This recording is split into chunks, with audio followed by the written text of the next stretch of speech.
atentos también al desarrollo de los demás temas. Bueno, voy a dejar David Galeano Olivera. Vais a dejar de Karumi. Y por mí se andé Oscar, ahí Mechive, William Haupa, Esteña de Duda Monumental Trupide. Está bien para Guarani Arare. Sí, ayer para ver cómo Arare se mandó a Hinandere Hecuri, porque ambos excelentes Arturo. Me doy yo Arturo Tiro ya por la clase de Guarani, yo para ambas este punto. O sea, Andrew se ha de la visa a poner esa venida. O no, profe, apurándose y perdóname que mezcle, yo sé que a veces la preferencia es, pero en este día, yo comentaba esta mañana a Cocuejé, a pasaja de Moab, porque ya, o llámase jefe a Arturo, a pasar Perú, no, a pasar Perú. Estuve pasando por una obra y escuché que me hago la jefe, un maestro le dice al ayudante albañil, creo, vean la categoría, el cuavo, usted me le dijo, y yo me quedé Hashimando ayer, el cuavo, y yo mira, ¿escuchaste alguna vez? ¿André? No. El cuavo, usted le dijo desde arriba, y me vino todo a la memoria, profe, porque yo escuché esa palabra en mi barrio, Shemita Irogaré, en mi casa materna, porque el con guaraní me metí, pues. Entonces, me quedé con eso, el ricuabó. Y el ricuabó para mí era derramar, derramar. Y era, creo que del balde de albañil tenía que ladrillo con la boguilla, es vaina... no, ¿cómo se llama? Escombro. ¿Entendés? Y le dice, es ricuabó, bebé, le dice, ¿verdad? Derramar y hace rato que no escuchaba. ¿Qué quiere decir eso? Que en mi caso que todavía mantengo gran parte de... Exactamente lo que mencionaste, derramar, descargar. Sí. Las palabras Oscar, Menchi y William en guaraní como cualquier idioma pueden ser a veces polisémicas, pueden tener más de un significado. Te doy un ejemplo. Y comúnmente para nosotros agua. ¿Verdad? Pero cuando, si por ejemplo te digo yo, Oscar, Eñembó, pues te vas a poner de pie. Sí. Todo lo que está verticalmente dispuesto, lo que está parado, es en guaraní. Mira. Aparte de eso, se aplica a las personas. Cuando se hiciera inclusive en el himno nacional que hoy se canta, en una parte dice yo que o yo quieres ella iba, lo que estamos parados uno al lado del otro. En síntesis es la persona. No hace mucho, ¿verdad? Comúnmente la gente, y hasta ahora, ¿verdad? Dice, ñane tan igual. Igual es la palabra correcta. Ñane tan igual, ñane estaba igual. Estaba, es la persona. La persona que vivía en nuestra patria, la persona que vivía en nuestra ciudad o nuestro pueblo. Se refiere a la persona. También es planta o árbol. Cuando vos decís caranda, guapo, purupica, amba, allí está la al final. Sí. En algunas allí cerca de Villarrica, Oscar, está Yata, era, y quedó en Yata ahí. Eso ocurrió con varias palabras. Por ejemplo, el nombre correcto de Paraguay es Paraguay. Claro. Hasta ahora la gente dice hasta Paraguay, porque en el castellano no existía y no existe la U. Entonces lo más próximo a la U se dice por sustitución a eso en lingüística, está la I. Eso pasó también con Tacuarí y Tacuarí. Con Amambay y Amambay, que es la forma correcta. Amá, lluvia, va, que se acaba como está la M. Y en nasal, yo entre Amapa y Amamba, digo Amamba. Se acabó la lluvia y lo que se hierve. La planta que se hierve después de la lluvia. Se hirió después de la lluvia. Y notablemente ese es el helecho. Y el helecho se describe como vegetal postdiluviano, ¿verdad? Postdiluvio. Y bueno, exactamente es Amá, Opa, Mba, ¿verdad? Y ese no fue un nombre puesto por los españoles, es un nombre antiquísimo guaraní. Pues no, que nos lleva a sospechar que inclusive los indígenas pudieron haber sido testigos de algo parecido al diluvio. Y termino la última. Sí. Y es también río arroyo. Cuando vos decís acará es el nombre de un pez. Cuando vos decís yatitá es el nombre del caracol. O más abajo está el famoso pirapé, y el pirapé es el salmón. ¿Verdad? O allí frente decís Yabehuiri ahora, pero eso es Yabehui. Yabehui es la raya y Hui es el río. Y una cosa que allí todos los que están en la mesa en algún momento contando el estado de los caminos dijeron varias veces cerrado Surubí Alberdi, Surubí, agua de los surubíes. El guaraní tiene la costumbre de nombrar lo que existe, un lugar con un elemento abundante, dominante. Si hay planta en Bocayá, él mira y esa planta existe en ese momento, él no miente. En el momento que él nombra, está en Bocayá, es la especie que más abunda y aquí viene en Bocayá. ¿Sí? O te va a decir Yataitil, que es, o te va a poder decir Aguaí. ¿Sí? En cambio, cuando se trata de personas animales, no se usa así, se usa Cuá. Y decimos, por ejemplo, Cambacuá. Cuá normalmente para nosotros es agujero, hoyo, ¿verdad? Pero también significa lugar donde abunda algo. Decimos Yaguaretecuá, decimos Bopicuá, decimos Guasucuá.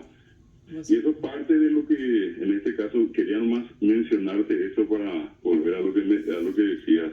Por eso te decía, puede ser descargar o derramar. De las dos formas se puede decir, ¿verdad? Vuelvo a mi ejemplo, profe. Equivale a los dos casos que mencionaste con el Jicuabo. No, y vuelvo a ese caso. Se puede formar la guaraní, claro. Pero perdí mucho y entonces va a ir la ocañiña de vivir alguna cosa porque dejas de usar. Supongo que es lo mismo en inglés, por ejemplo. En cualquier idioma. En cualquier, de neñe, ve, ande de saray. Como era que se decía, esa te haya ejina. Naturalmente de la estructura no te olvides. Lo que vas perdiendo es vocabulario más que nada. Y claro, vas incorporando nuevo no usas más. Pues por eso que si a mí me pasó que escuché después de mucho tiempo el ejicuabo, fíjate en los hogares donde ya prácticamente se dejó de hablar guaraní porque ya, bueno, pasaron 2 o 3 generaciones probablemente a Noñeve y Etemaoijico. Y en la casa ya no hay nadie que hable guaraní. Y ese es un modo de ir perdiendo un poco parte, por lo menos, del uso de la lengua, profe. Lleva mira que ese es un dato muy puntual y muy cierto. Sin embargo, hay un fenómeno nuevo en este momento, Oscar, que puede, en este caso, ayudarnos a recuperar la memoria. Hoy día a Google se le antojó instalar, así como con muchas otras lenguas, un traductor guaraní. Y ese traductor guaraní nada más y nada menos tiene que lograr, cuando esté plenamente desarrollado, alojar 200.000 palabras en guaraní, equivalentes a las 200.000 palabras del castellano.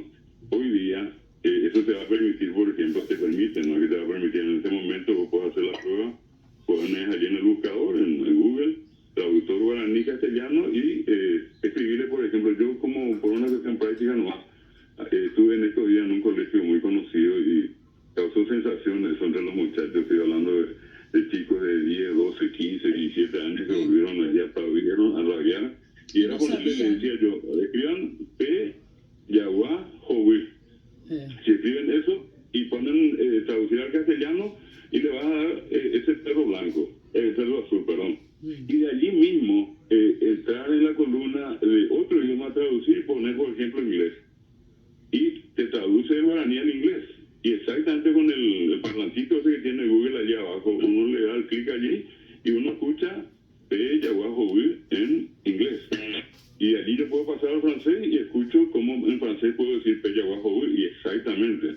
A medida que yo iba mostrándole eso a los estudiantes, bueno, un aplauso cerrado de todo el mundo. Y a donde quiero llegar, Oscar, con respecto a tu planteamiento, es que pareciera que es como una especie de ave fénix. En este momento hay un retorno interesante, sobre todo la parte léxica del guaraní. Y muchas palabras que a lo mejor entraron en desuso, ahora van a volver a aparecer, ya inclusive usando en este caso la tecnología, en este proceso de fortalecimiento del guaraní. Sí, por ejemplo, Eitubro. ¿Vos escuchaste alguna vez la palabra Eitubro? Eitubro. ¿Qué quiere decir Eitubro? Literalmente, profe. ¿Eitubro? Sacudir. Eitubro. Cuando te pero también puede tener un sentido también figurado. Eitubro es como agarrarle y moverle, sacudirle, ¿verdad? Claro. No es solamente sacudir a un objeto, sino que sacudirle a alguien también. Eitubro, a mí me quedó eso de ellos, hey, Eitubro, en Masai. En Masai. La forma correcta, Oscar, si vamos a decir, yo escucho mucho, obviamente está en el uso de la gente, y una cosa es el uso y otra cosa es durante la cuestión así más puntual, más académica. Pero, por ejemplo, la forma correcta de decir esparcir en guaraní es miasain. La forma incorrecta de decir es sarambí. Porque sarambí es esparcir, pero desordenadamente. Si yo te pongo una partida de sillas acá adentro y te digo, Oscar, hemos sarambí miñandé, efectivamente vas a descolocar y vas a poner de cabeza, de costado, y van a hacer sarambí más. Y normalmente por eso cuando vamos a ordenar, vamos a esparcir ordenadamente, eso es esparcir ordenadamente. Profe, por último, en este tiempo dedicado hoy al idioma guaraní en su día, Guaraní Araña M, estamos hablando hoy con el profe guaraní David Galeano. Mito, dificulta, una vez más te repetimos, ya este tema ñañemón que está con asunto. Épico, una dificultad para tener una correcta enseñanza, tanto en el idioma materno español como en guaraní. O sea, ya mito y tema hoy. Mito, fíjate vos que podés hacer un sondeo, ¿verdad? Cuando vos le decías a la gente, vamos a estudiar guaraní, la primera respuesta que surge, pero rápidamente está en la punta de los labios, en la lengua, digo, qué difícil es. Pero es difícil. Allá hay animales que agua se terria. Ir a estudiar, ya, vos así imagínate. Entonces, es como que se instaló en la conciencia de la gente aquello de que es difícil. Y te da como una referencia. No te voy a poner el mismo ejemplo de la vez anterior y usar otro ahora. Para escribir castellano, y escribir significa usar letras, acentos y signos de puntuación, son tres signos que se representan a través de la escritura. El castellano tiene casi 100 reglas ortográficas, creo que 97 para ser más exacto. Y esas reglas tienen a su interior, cada regla tiene unas reglitas llamadas excepciones. Y las excepciones en el castellano son 4.000 y un poco más, 4.072 creo que. Lo que sí que para escribir correctamente el castellano sin equivocarte una letra, un acento o un signo de puntuación, tenés que conocer más de 4.000 reglas. Eso por un lado. Poner ahora en la cara contraria al guaraní. ¿Qué necesitas para escribir guaraní? 4 reglas ortográficas. Y habría que estar totalmente loco para decir cuesta más guaraní que castellano, sabiendo que apenas hay 4 reglas en el guaraní y más de 4.000 en el castellano. Yo enseño castellano en la facultad y te juro, Oscar, y acá me descubro ante toda la gente, yo no conozco ni 300 reglas. Es más, en ese momento estoy exagerando ya, me estoy mandando la parte, yo no conozco 300 reglas ortográficas del castellano, pero sí conozco bien las 4 reglas del guaraní. Bueno, ¿cuál es el trabajo? ¿El año de envía con algo? Antes de eso, sí, me parece que también es importante, esto que comentaba el profe David, de lo que pasó en este colegio capitalino. Vos fíjate, para sorpresa de los chicos, se encontraron con esta herramienta, ¿verdad?, tecnológica fantástica, ¿verdad? Google, nada más y nada menos que ellos tienen a Google como un amigo, un aliado permanente, pero no sabían, ¿verdad? Entonces, qué importante sigue siendo utilizar las herramientas de los jóvenes de hoy, sobre todo para de pronto sectores más urbanos en donde el guaraní no está ya tan presente, para poder justamente hacer que sea más asequible el aprendizaje del idioma guaraní, porque evidentemente, David, y esto hemos hablado en un montón de oportunidades, el guaraní que se enseña en los colegios no sirve. Eso es categórico en general, digo, habrá excepciones, pero en general todavía te encontrás con una manera de enseñar que no le lleva a los chicos a hablar fluidamente el guaraní, ni siquiera el yopará. Y nada, Menchi, tenés razón en eso, y sobre esa es una cuestión que con documentos, notas y notas del año 1998, nosotros los profesores de guaraní le venimos reclamando al ministerio cambiar esto que tenemos por algo que vale la pena, ¿verdad? Sí. Y ese inclusive para nosotros acá hubo como un juego adrede, ¿verdad? Sí. Dejar que la gente siga diciendo año a día, pero qué difícil, pero es un desastre, bueno, 20 años después estamos seguros que es un desastre. Eso ayudó a generar una conciencia negativa. Claro. Nosotros por eso le exigimos al ministerio que cambie eso. Y te digo nomás con respecto al tema que mencionabas de los jóvenes, ¿verdad? Efectivamente, hoy una criatura de 2 años, Menchi, 2 años mucho, yo tengo un nieto de 2 años, toma el Sí. Él sin que sepa que diablo YouTube, mete el dedo allí, entra y ve videos. En este momento en YouTube nosotros tenemos canciones en guaraní, poesía en guaraní, caso en guaraní, teatro en guaraní. Todo está en este momento en las redes. La cuestión es, en nuestro propio planteamiento al ministerio, es que usemos eso, que por una mía, Claro. fíjate, me enseñamos de poner. De eso se trata, y de que hay recursos, hay. La otra cuestión que tampoco quiero dejar pasar la oportunidad para mencionar es que hasta hoy todos estos productos de iniciativa particular, el Estado poco o nada aportó en este proceso. Tendría que haber una mayor inversión, entendiendo que inclusive el guaraní es un valor cultural que puede ser explotado de hecho turísticamente. También. Y eso es algo que hasta hoy lo hicimos, ¿verdad? Profe, un gusto conversar contigo. Como siempre, como Luego, todos los años. Año antes, bueno. Igualmente, me mata pues a ponerte ahora esta voy a poner guaraní, ahora que tenemos para venir en el lugar. Bueno, el profe David. Gracias, profe. Muchas gracias, profe. Hasta luego. Un gusto.